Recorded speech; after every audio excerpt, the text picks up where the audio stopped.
waa midaysannahay waxaynu ku midaysannahay in aynu hadalkaa xalay soo baxay qoladaasi ay sheegeen waxay yidhaahdeen xabaddii waa joojinnay hadday joojiyaan annana waa joojinaynaa sidaasaa garaadadu sheegeen laba garaad jaamac saasaan isku waafaqsannahay waxaannu leenahay dadkayaga aannu u sheegaynaa waa inaynu midnimadeenna muujinnaa wixii inaga soo baxa waa inaynu qaadannaa dadka beesha caalamkana waxaannu leenahay waxa dhacaya waa u jeeddaan annagoo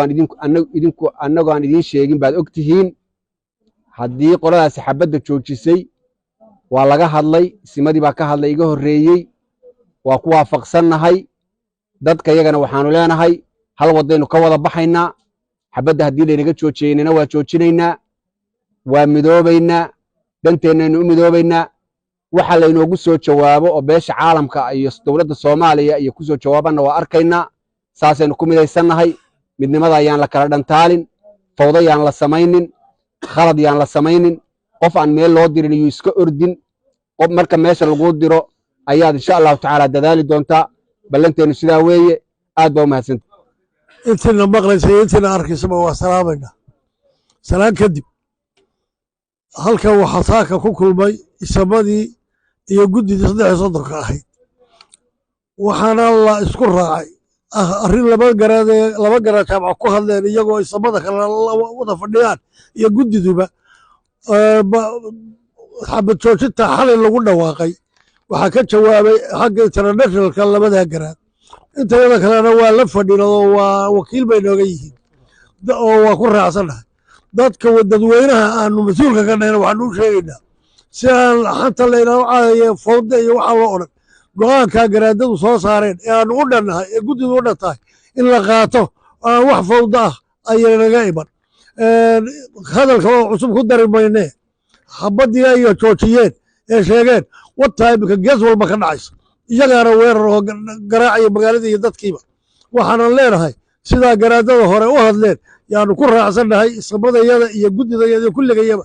waana in shacbigu qaataa oo marba wixii dane aanu soo garanno ay u hoggaansamaan si aanu fawdada uga hortagno si aynu caalimku ra'yiga uu leeyahay aynu ugu guulaysanno intaasaannu idiin soo gudbinaynaa maanta waxaannu yeelannay shir annaga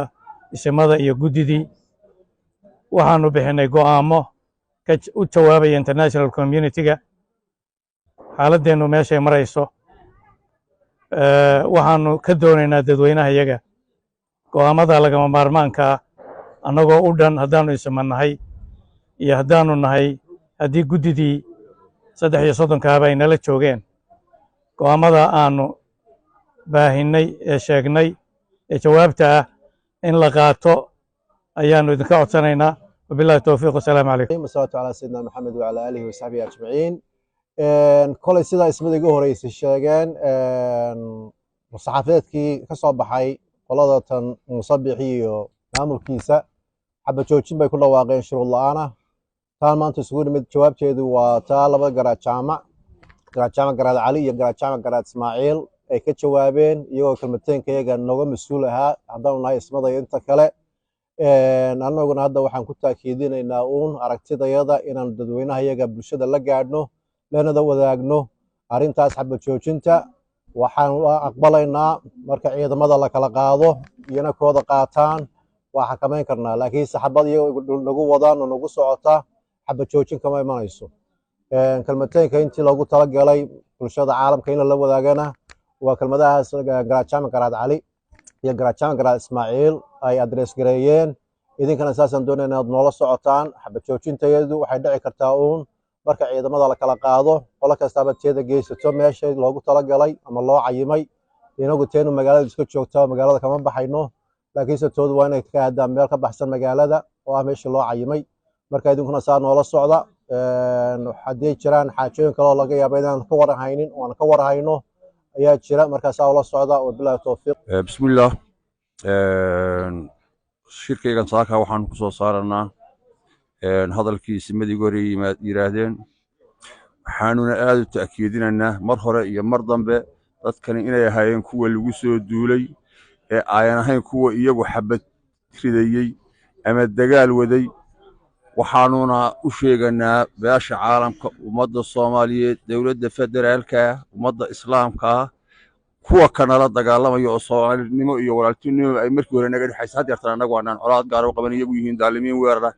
inay ciidamada magaalada lagu soo daad guraynayo afarta koon laga wareejinayo hubkii ugu dambeeyay lagu qaraacayo ee habeen iyo maalin aan meel lagu dhaafayn inay kala baxaan soonaha gobolada SSC oo ay la aadaan inta ay ugu sokayso garaad Ismaaciil iyo garaad Jaamac garaad Ali ay noo yiraahdeen ee xabad joojinta inaan mar walba diyaar u nahay ayuu noogu dhan yahay